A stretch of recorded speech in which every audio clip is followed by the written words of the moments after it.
I can confirm that. I believe it. Yes. I believe that You it look was. so much like a hacker right now. Yeah, dude. It's like. I'm gonna break into the mainframe and see if he's made it to heaven. Exactly.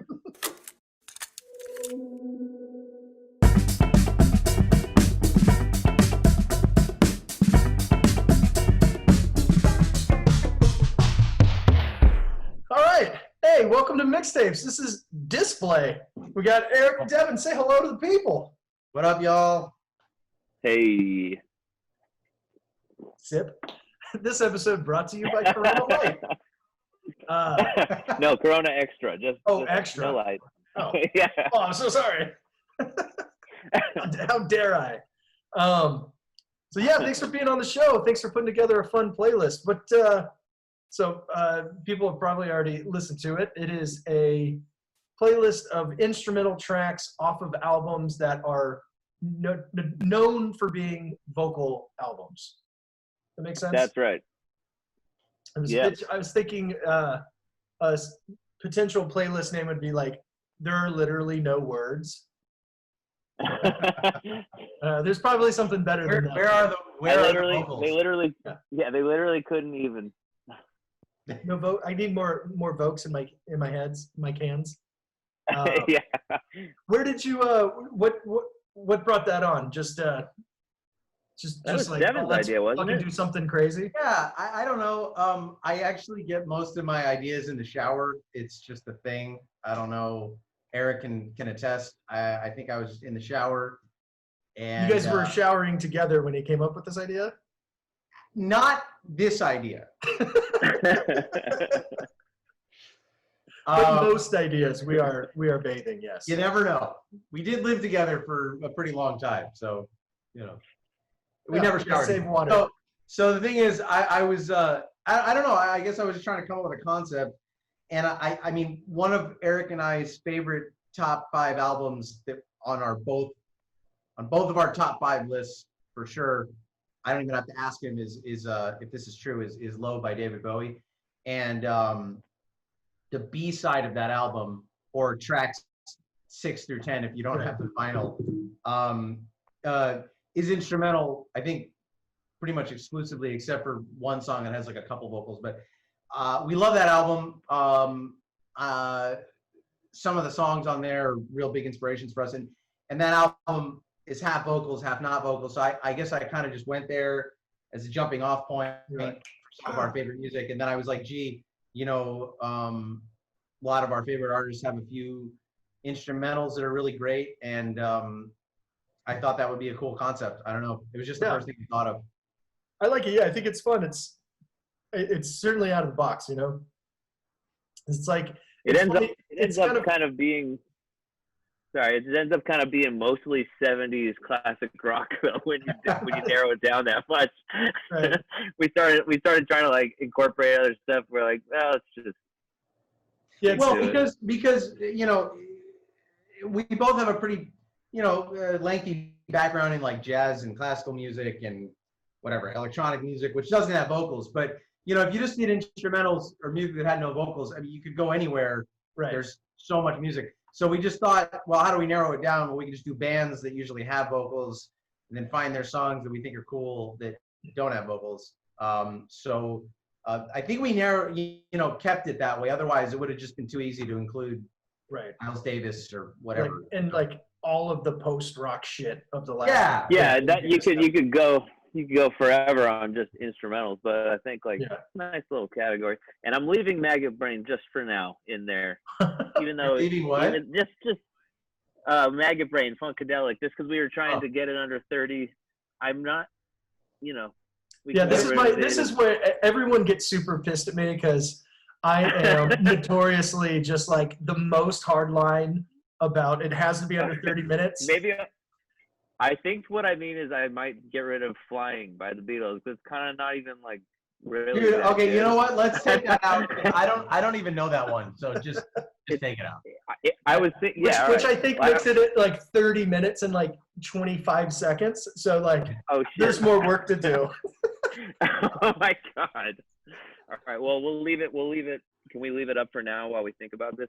Yeah. Well, you don't have to do it now. You have until the end of the week. But I do love the concept. It's like, it's so tempting to like when you first told me that the other day, I was like, oh, it's gonna be like 6 or 7 songs called interlude. Yeah, totally. It's really great. I think the standout for me, just because it was like a random like pop rock album that I find like it must be in my like top 50 favorite albums, and I would have never thought that until pretty recently. But Phoenix, man, that album is is one of the most like contemporary albums that you just I don't know if you guys do that with this, but like that's I don't listen to I don't listen to 1901 or Listomania. I just play that album when I have to like drive to the bank or some shit back in 6 months ago. That was another Devin suggestion. Devin got us started with New Career to New Town, which is a tune we both like referenced a lot, like making music together. But this one was a Devin cut for sure.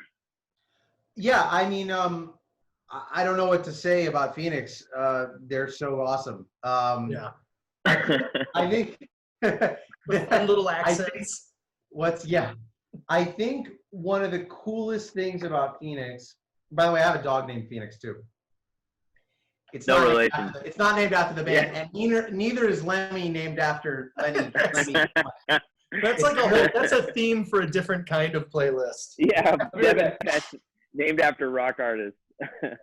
The thing about Phoenix that's really cool that we talk a lot about is Phoenix United, the first album, is 20 years old.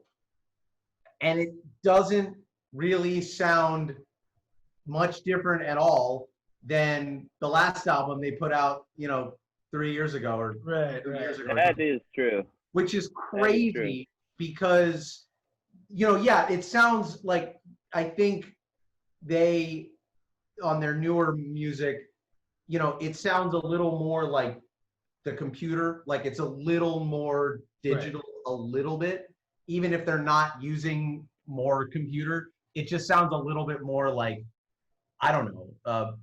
I don't want to mischaracterize it. It's just like, it's clear that there's like a little more that they learned how to do, maybe. Right. It's more produced, as people would say. Yeah, it's more produced. Okay, thank you. That's a better way to put it. That said, it's also kind of not. It still sounds like they could have made the record from, Ti Amo 3 years ago, back when they made United. And I think that's kind of amazing because I went back and listened to United recently, and there's a great instrumental track on that album too, but it's like 10 minutes long. And so I didn't include it. But I just think it's so cool that, they as an artist, you can find a sound. If it's your sound, it never gets old.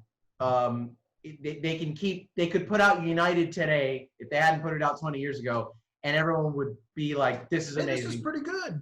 Yeah. Right. Yeah. Right. And I just think that's so cool. Definitely something that I think any artist, would want is to always sound contemporary because they have their own sound, and it just doesn't matter what year it is. It's cool. Yeah, it sounds like right timeless.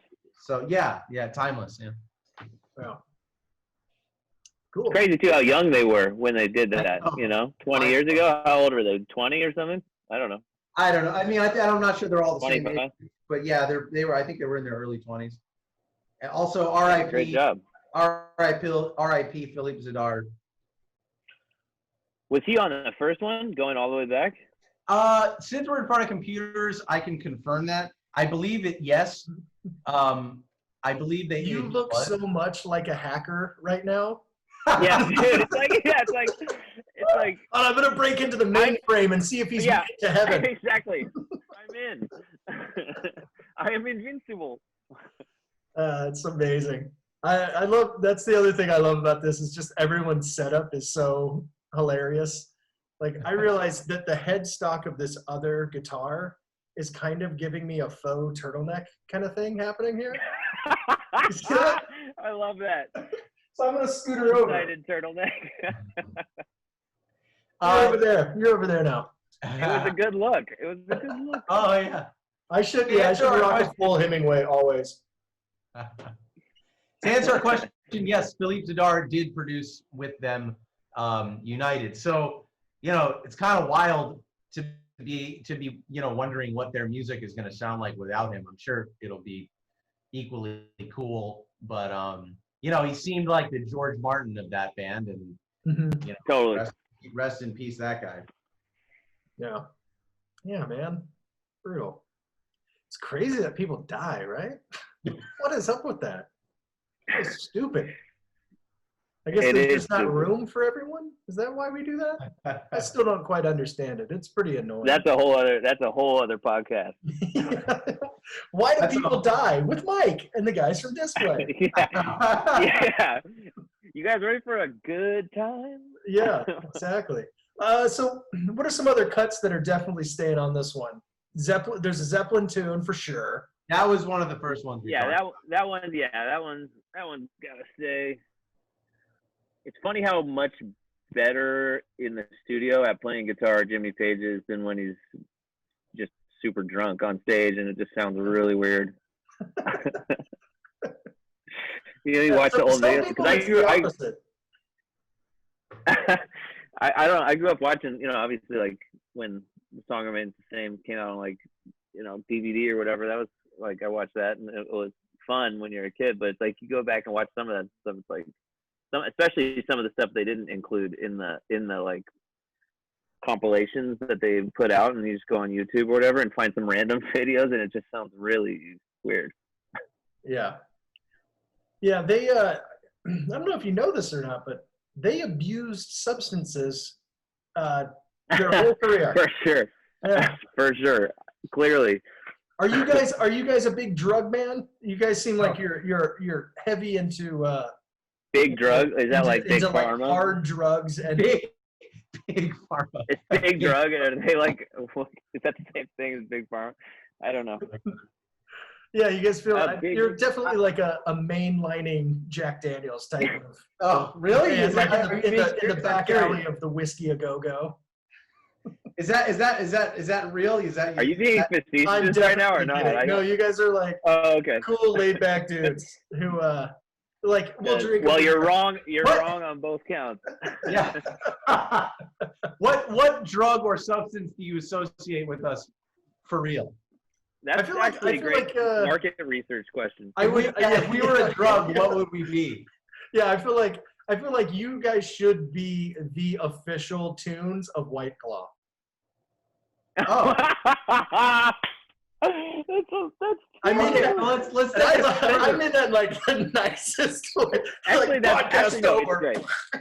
Yeah. It's actually great.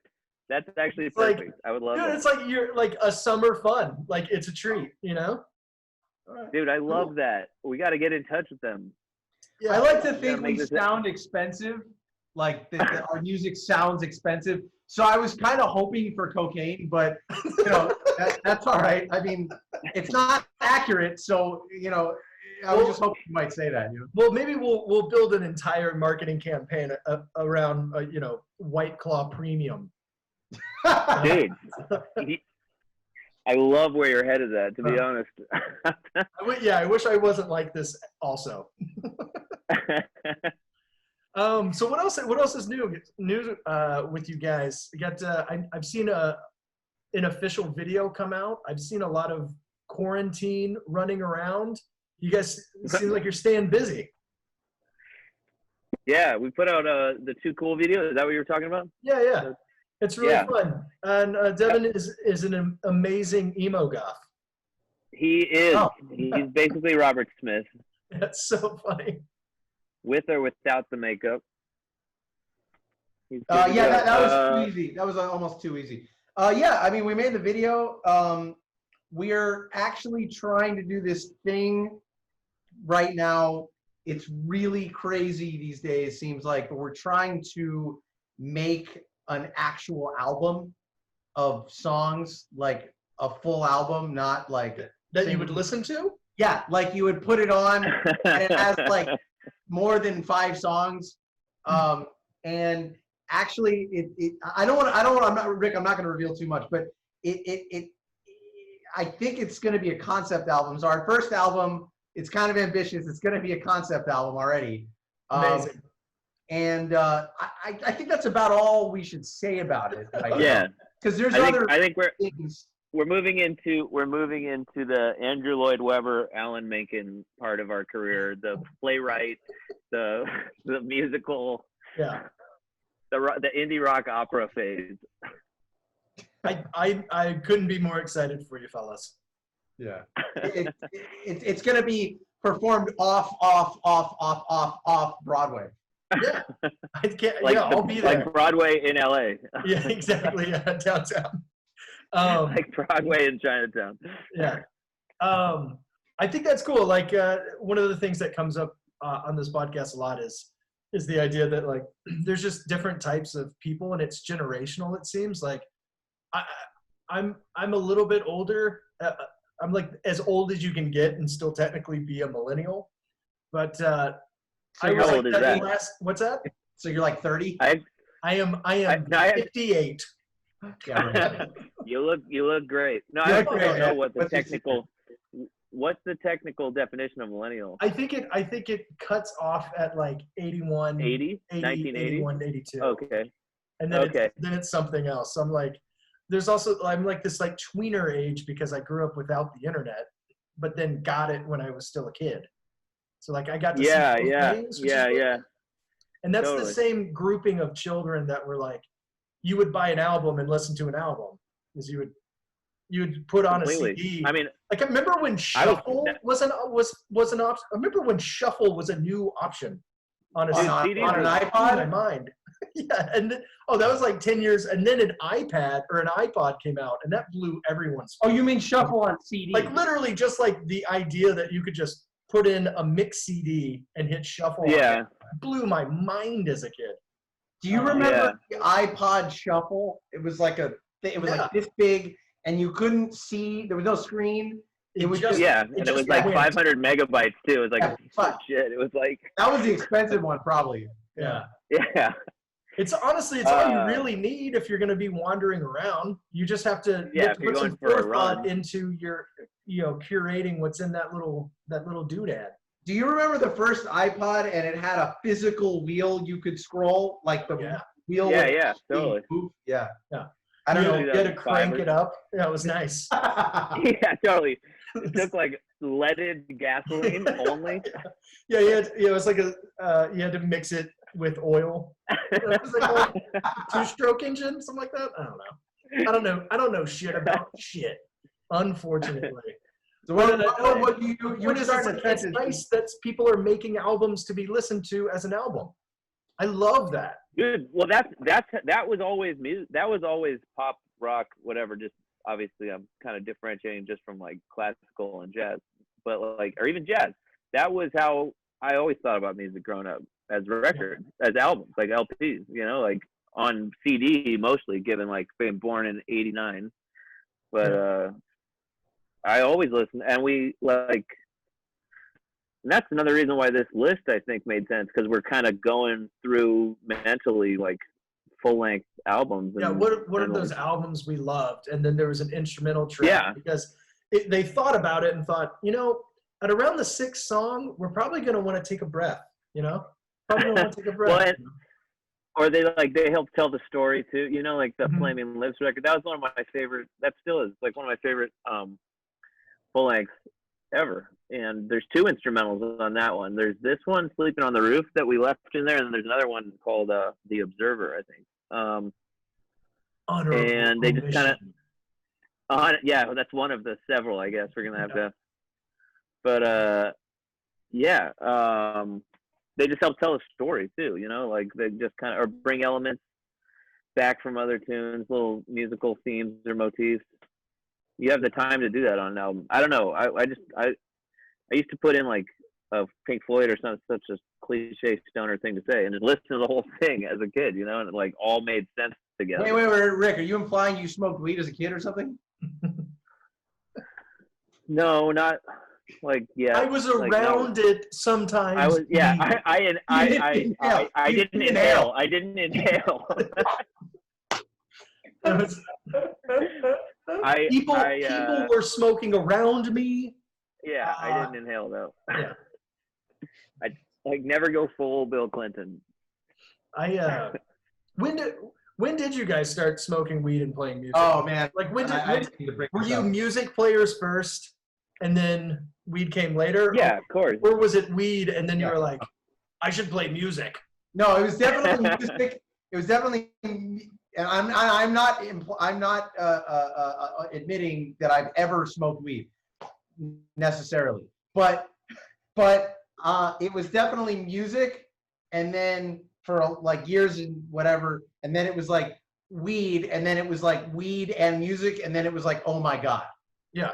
Right. I think that's pretty accurate for most people, right? Yeah, I didn't know. know. I didn't know you were allowed to combine them for a long time. That's like blew me away. I was like, oh, that's so much better. No, and everyone had their phase of like Jon Stewart's character in Half Baked, where it was like, yeah, you've heard Dark Side of the Moon, but have you ever heard Dark Side of the Moon on weed? Yeah, have you ever listened to an instrumental only from vocal albums playlist on weed? It is 100%. I can tell everyone listening to this, it is better. It is much better. Not a knock, just a fact. Just a fact. No, that's great. I'm excited. I'm glad you guys are getting to work. That's cool. Good tunes. Good tunes. Getting to work? Getting to work, yeah, you're making an album. That's fun. Oh, yeah. Yeah, get to fucking work. Go get to work, Devin. Yeah. Start playing one of those goddamn keyboards right now. Track 2. How fun. That's great. All right, so what else is on the, what else is a definite keeper on the playlist that we can talk about? Maggot Brain Rick, is take out, this right? one. Rick, take this one. I just got to step away for like literally 20 seconds. Yeah, does it have to, should we have to go in order of? No, because I have a feeling that it's going to be slightly different on Friday than it is right now. Oh, as in like you chop it up a little bit or something? Yeah. Well, Okay. I don't see where it is right now because I know you've changed a couple things in the last like. Oh, I see. The list, you mean? Yeah. Okay. Yeah. Well, let's talk about Eno, the Big Ship. What a classic. I should know more about Brian Eno, and I don't know hardly anything. So I'm excited for you to tell me what I need to know about this man. Well, I mean, I don't know if I know what you need to know, but I do love, I think he made a lot of, he started, at least as far as I know, with Roxy Music, and then all the while he was putting out his own solo record starting, I think, in '73, something like that. So Roxy Music a little before. And then he goes on to start producing and working with a bunch of other artists, and some of that, like in the later half of the '70s and in the early '80s, and then still today, he still does like Coldplay and yeah. I can't even remember what the most recent stuff that he's produced as far as like other artists goes. Kind of, I'm more into the super old. I mean, the stuff he did from the late '70s to early '80s, Talking Heads, Mm-hmm. Bowie. That's like my favorite, one of my favorite music. I mean, he was on Low in some capacity. I think people say he produced it, but I don't think that's. I think Tony Visconti produced that one, and I think he was arranging or adding keys and writing a little bit, or I don't know what, but I'm not sure exactly. But I feel like you hear a tune like A New Career in a New Town or any of that other, side B of that record, and Heroes and Lodger too, and it's all just just Eno's influence there, and Devo and Talking Heads and all that stuff. Kind of, he's such a thread through all that stuff, I think all those people, all those artists that he produced that we love were, I think it's fair to say they were under the Eno-fluence. Oh wow! Oh. Oh no! Good one. Um, wow. Yeah. All right, that's its own playlist. Yeah, artists under the influence. Actually, dude, That would be a dude, really great one. Yeah. Have us back, and Yeah. we'll do just that. We're just gonna have to Make you start have- the podcast make- over, starting right Yeah. now, and Yeah. everything else is scrapped. No, we thought about that actually. We thought about doing like all the, I guess, the current term was under the influence artists, but we stuck with this one. I have a little more of a unique theme, I think. Yeah, I think it is fun to me how like the more you get into like recording music at all, you start to realize like, especially in modern music, whoever produces the album is like more or less the main guy in the band for Yeah. like Yeah. whoever likes like I don't know if this is a term that me and my friends made up or if it's like sort of universal, like whoever's driving. Do you know what I mean by that? Yeah. Like, whoever's Totally. like at the machine is sort of like in charge, and you have to kind of listen to them because You mean now? You mean more now than it used to be? Is that what you're saying? I kind of feel that way, but maybe Yeah, when yeah. everything was way more analog, it was even more important because it was so expensive to do a take. But I just feel like back in the day, you had to be such a fucking precise player to be in a studio that nowadays it's more like someone can sort of, if you're doing something that sounds pretty cool, whoever is at the machine can fucking dial that in and make something magic out of it. If you're just Well, two thoughts on this. yeah, I love it. Yay! Sorry, no, Rick. If you want to respond first, that's fine. Sure. I mean, you used to have no business being in a studio if you were not extremely exceptionally good at one or more things.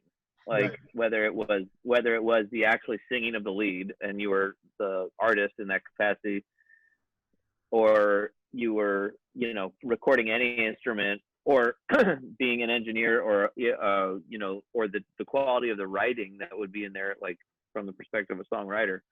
The economy didn't make sense to record anything other than the barrier to entry was so high and the quality was always so high. Even if you didn't like it, it was, like the band that played on your record was amazingly great. Like there was no, they were just the best of the best. And now the barrier to entry is so low, which is, I think is probably net a good thing, but it changes the whole, meaning of like engineering, or the engineering side of producing, or the technical side of it at all, like the playing of the instruments, the singing, the writing, the A&Ring of the producing, the kind of cherry picking and ideas and developing the, like, it's just so it's completely, I mean, it's what you're talking, I think, is maybe more about engineering even, like, and the technical side of it, and versus get 5 people in a room and someone's on the laptop, but like, Right. the whole thing's so different. It's just so wildly different. The barrier to entry used to be so high. Right. Well, yeah, and if I can piggyback on that, we've Eric and I have actually discussed this a lot, but two thoughts. One, it's not what Eric said, but I will piggyback on that. But the first thought is, engineers in the 60s, 70s, into the 80s, still into the 90s sometimes, it came less and less. A lot of the first engineers, the guys who recorded the Beatles, for example, like, some of these guys were in lab coats. They were scientists, Right, yeah. Working that equipment back then was like a science job. And, with the advancement of technology and the integration of the computer, these tools have become much less, or much like, the tools have become easier to use and easier to operate for people that are not literal scientists. I mean, there's stuff in my studio where I'm like, I don't even know what that does because it's old, and I don't know. I just turn the knob until it sounds good, but it doesn't make it impossible for me to use it, right? The second thing, which is kind of a continuation of what Eric was saying, is that, I think it might be easy to mischaracterize this as a bad thing when I say it, but you didn't used to be able to record an album unless you were sick Right. somehow. Like, and sick, I mean figuratively. Like, there's a dad somewhere. COVID. What do you mean if he's up, doesn't have health or something? I just mean like, you know, you couldn't, like Eric said, the barrier of entry was so high. So in other words, today, you know, anyone, not anyone, but most people with YouTube can go out and buy some very simple equipment and record music, which is awesome because it makes the recording and the composing of music more accessible to anybody. But the thing is that back then, and by back then I mean prior to like 98 or something, and especially in the 80s and 70s, and especially in the 60s and 50s, you couldn't get in front of a microphone or a studio unless there was somebody who was already making decisions about this, being like, this is special, this needs to be recorded, this artist needs to be given time to develop their sound and their craft in a studio with a scientist who knows how to record them.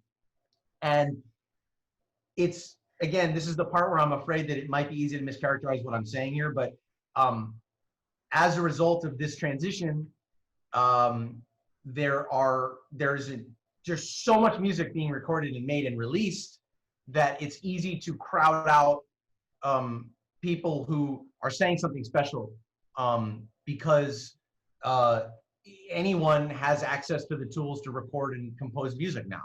And so how do you differentiate that, you know, someone really special that somebody 40 or 50 years ago might have said, oh my God, this is astounding, it needs to be shared, with, you know, all of us who are fortunately capable of recording ourselves and releasing our music.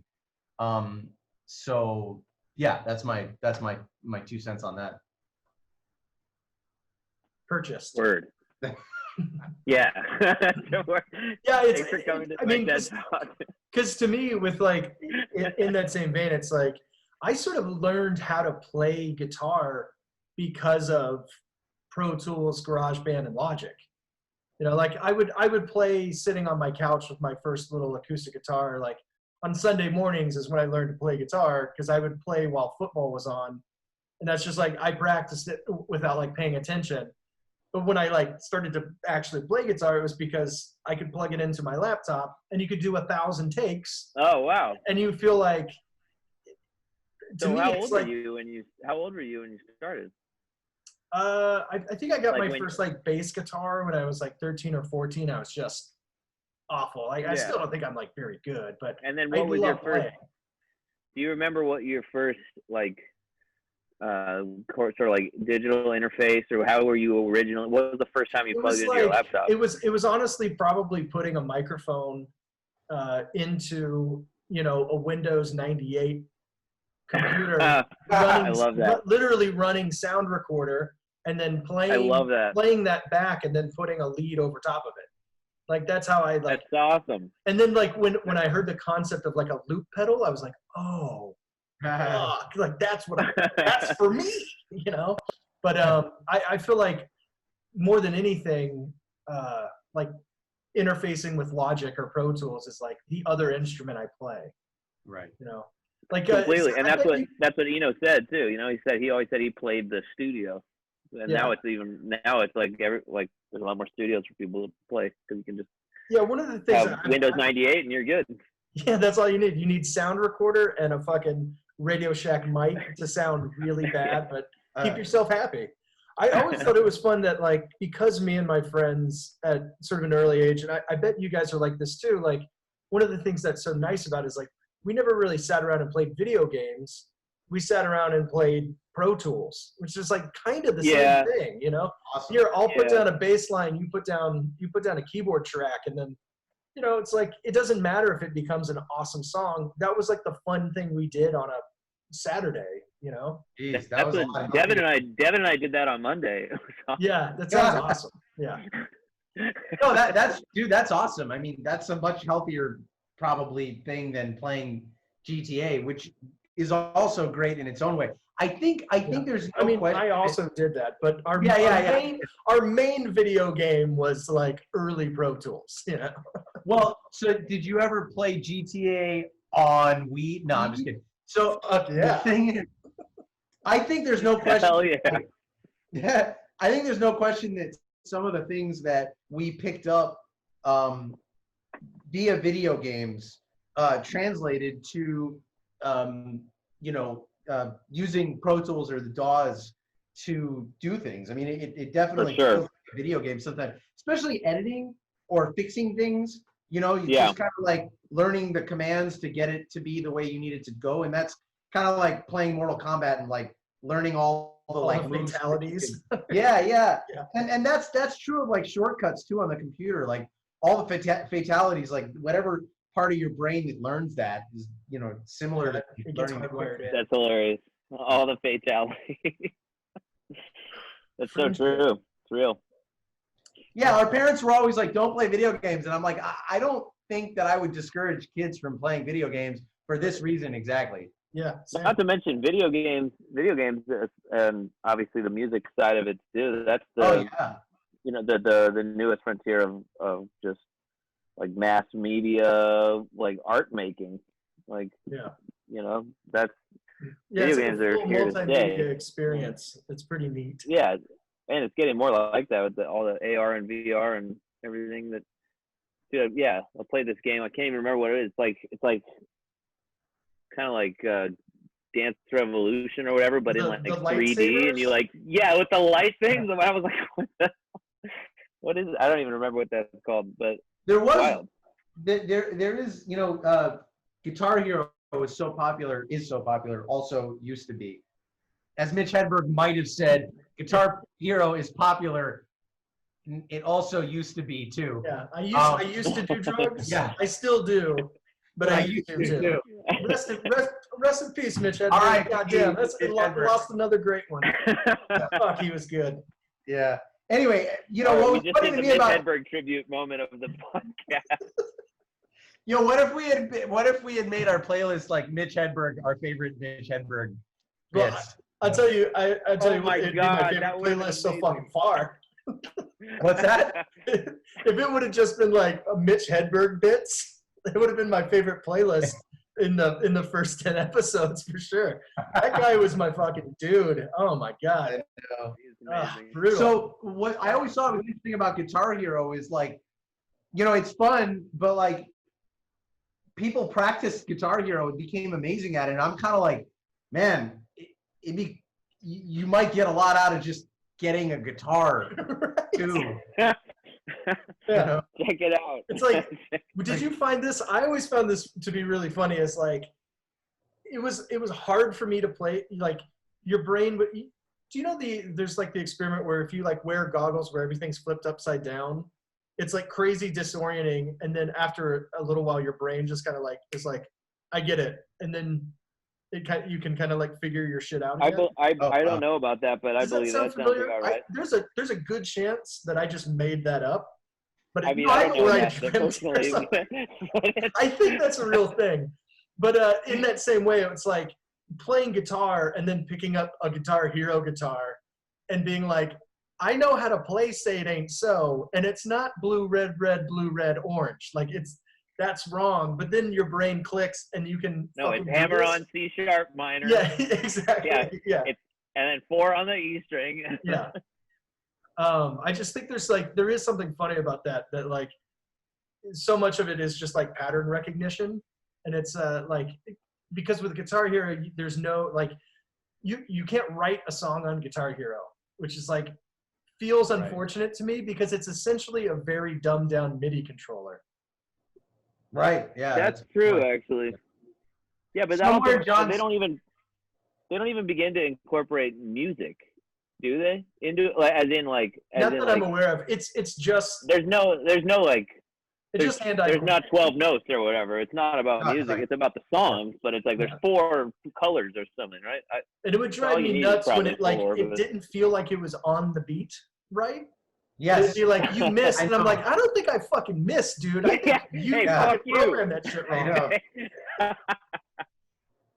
Yeah, somewhere John Stewart in Half Baked is like, yeah, you play guitar, but have you ever played like real guitar? Yeah, exactly. Well, sir, I love it. This is fun. I love talking music stuff. Likewise. As you can tell, Same. I just started a podcast, but I don't know, what is so some of the questions I love just because it's always an interesting story to me is what was the first album you bought with your own money? Oh man. It's never Define your it's own never money. Cool. No, I don't know. Well, it's just I mean, like it's cool. not a gift, like when you like saved up the Money. $14 to buy a CD at Tower Records or Blockbuster Music. That was a real thing, by the way. I don't know if you remember Blockbuster Music. They had like the headphone stations. Do you remember the headphone stations? Yeah, Of course. Like when you saved up your allowance or birthday money and you went out and you were like, I'm gonna buy an album. What was it? What was the first one? Do you really want to know what it was? I can't wait to hear this. It was Pocket Full of Kryptonite, Spin Doctors. How wildly weird is that? It's nice though. It wasn't my first, but I gave those guys money as well. Definitely. The Lois Lane song, like the actual Pocket Full of Dude, Kryptonite I song was like is a banger too. I was like an actual child. I'm not sure who let me do that or how that happened. I was young. I was really young. My mom probably just like, I don't know, get that one. Let's leave. Like yeah. So I don't know. Princes. Two Princes though. Wrong. That's my jam. Yeah. So good, dude. That song. That album Could be worse. I don't give a fuck. It could be worse. It could be worse. No, That's one of the best. That's one of the best ones so far.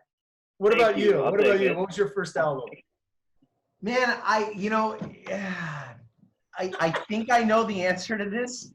It's just that I don't remember. You for sure do. It's just that I don't remember if technically it was my dad's money that he gave me to buy the album with, or because I remember. Okay, I remember the first. Well, I wasn't working like full time when I was 7. That was all my parents' money. I was turning tricks in an alleyway because I had to get a fucking OK computer. Yeah, was that yours? No, mine's the worst. It comes up, every week I have to admit to people that the first album I paid money for was Please Hammer, Don't Hurt 'Em. What? That is MC Hammer's debut. Please Hammer. Please Hammer, Don't Hurt 'Em. What's wrong with that, dude? Honestly, it's one of my. I think it's amazing. It's. I'd have to revisit. It didn't age well. Like it's not an album you could just throw on now. It's not enjoyable. People will think it's totally normal. Like I fucking love MC Hammer still. Yeah. It's like if I was like adamant that can't touch this is like obviously got a lot of radio play, but like if you listen to the whole album, major dark horse candidate. So the answer to mine, once again, not clear on if it was my allowance or my dad just bought it for me, but the first album that I chose to buy myself, I'm actually proud of, which is Odelay by Beck. Great one. Oh, sure. Second album. Was that the Dust Brothers one? Did they do Odelay and the first one? I feel like I should know that. I don't know. Yes. I don't know. Good call. It was the Dust Brothers. It was also Mario Coltado Jr., Brian Paulson, Tom Rothcock, and Rob Schnapp. Tom Rothcock? That is apparently a complete Boogie Nights made up name for sure. What a fuck! That is a strong name for a producer. That guy produced the first Foo Fighters album with Dave, I guess, because I don't know how else. No. He must have played on it. Thank God for Wikipedia. But I don't know. That guy made a lot of records. I don't know where he is now, but that's awesome. I hope he's happy. Yeah, Odelay's fucking dope. I hope he's happy. All chopped up to bits and put back together. Fucking awesome. Yeah. That shit bangs. It's a good one. It is a good one. Beck is still the man. Yeah. Beck actually fits in the mold of Phoenix where like you can listen to the first record and you're like, well, he could have put that out yesterday. I don't know. Yeah, it's just like some of the edges have smoothed out, and that might just be you get so good at what you do, it's hard to like have a lo-fi edge to you without it feeling like totally contrived, Yeah. Yeah, totally. Yeah, because some of his newer stuff I still really enjoy, but man, you put on some of that old stuff and it's like it's nostalgic and it's fucking rough and awesome. Yeah. Yeah. Odelay's that's a damn fuck. That might be the best album that someone said so far. Oh, cool. What's the No, worst? no offense to Pocket Full of Kryptonite, but No, Odelay, sorry, that's a I'll let it fucking slide. classic. Nice. What's the worst one you've got? You think, or like not to put anybody under the bus, but I don't like, know. what- I can't remember off the top of my head. Everybody's like where it's like it kind of makes sense, you know, because it's so much of like when you're basically like 12 years old. What was the most popular song on the radio?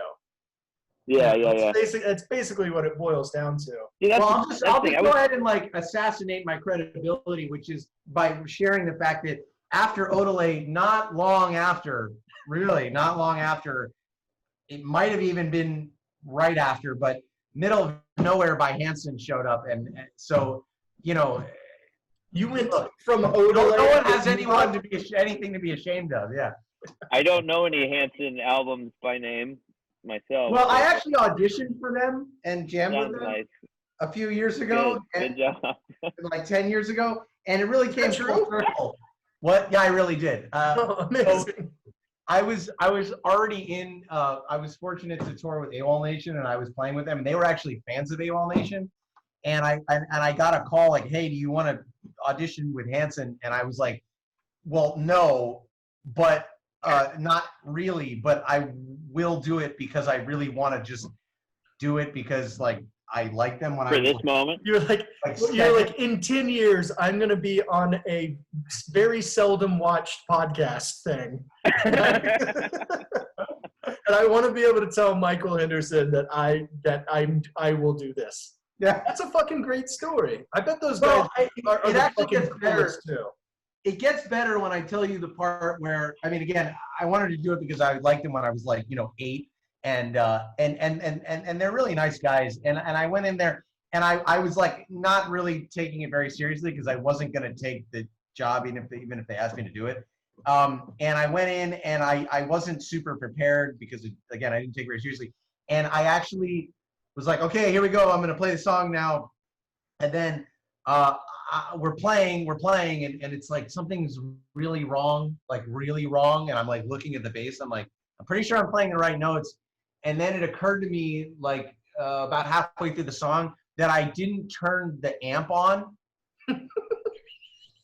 So they were looking at me a little funny, and I think at one point it was just like, yeah, this isn't gonna work. So I'll see you guys. they're like, we've got your info. Thanks for coming. Yeah, we'll call you.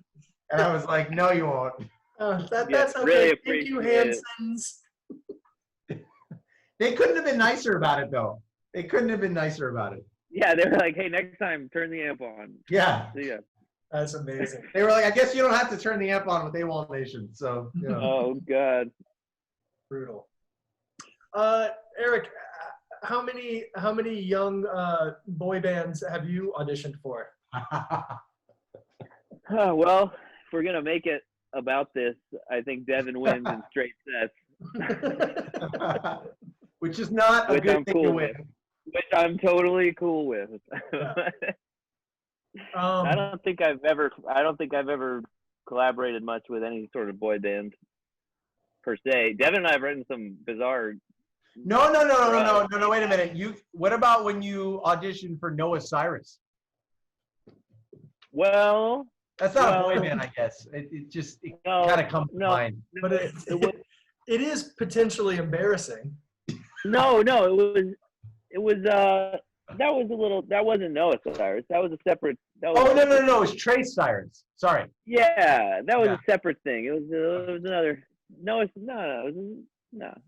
think I'm a zero. His alter ego. Noah Cyrus is Miley Cyrus's little sister, and Trace Cyrus is her brother. And Trace was in a band called Metro Station, I think, which I don't know. This is not That's really. not a great band name. We don't need to go down this road, really. It's like, hi, this is just supposed to be a podcast where I have friends on, and it's just a fun chat about music. And by last week, we fucking talked shit about Scientology for like 15 minutes on Oh accident. my God. And now we're just like railing against the Cyrus family for no reason. No. I'm not we're not. railing What's against happening? anybody. We're not. We're I'm definitely not not. railing. I'm not railing. No, we're at not. all. Billy Ray, if you're listening, huge fan. Yeah, Billy Ray, of love you in and all Mulholland of your Drive. seed. Yeah, you're the best in Mulholland Drive, and thank you. Yeah. Any current stuff that people should be listening to? Yeah. Give me Obviously us. I agree. Listen to Display. These guys are fucking solid. I think the easiest way for an intro into like, hey, you should check out these guys Display. And it's a shame that you couldn't be in the same room. But it's Eric's like the Talking Heads thing that you did early quarantine. I have sent to so many people. I think I have The gotten problem you with that guys is we didn't at write it, least but yeah. one listener. Well, it's like, Man, look how thank you. talented these fellas are. Fucking listen to their shit, you dickheads. That's what I say to everyone. That's what I say to everybody. That's what I say to everybody. I don't think I'm helping you guys at all, but Well, why I is Mike such a appreciate it. dick Thank about you. this band Display? He's like, yeah, these guys are great, super talented, and if you don't listen to them, you're a fucking dick. That's to be on our under shirt. your album. That's Yeah. the review. You could be our campaign manager or something. I would love that. I would love it, and I graciously accept. Yeah. Yeah. So, what are you guys listening to? What should people be listening to other than the playlist? Rick, you want to? Dude, what am I even listening to lately? I listen to kind of just like NPR, Left, Right, and Center, Slaps. I can't even. Are you into any bands? Yeah, I listen to a lot of Wait, Wait, Don't Tell Me. Yeah. I do a little. No, what have I been recently played? It's a lot of the music that I'm learning and working on. Yeah, cool. Which is kind of just like the status quo, I think. Because I've been revisiting old records. Like I said, like I'm looking through what recently played, and I'm looking. It's been old full length, trying to get inspiration for how to do a cool full length. It's been so long. I did one with my old band when I was in like high school, college, like 12 years ago, and that was the last like full length album that I've made, and I don't think, Devin, have you ever done a full length of your own? It's a whole, so I don't know. I've been like on a kind of retroactive album listening, like a lot of the Flaming Lips lately too, just listening to that record and taking a lot from that, from Soft Bulletin. But that's 20 years old, I don't know. I haven't really listened to a lot of brand new music when just looking at my recently played here. To the point a from terrible earlier, memory.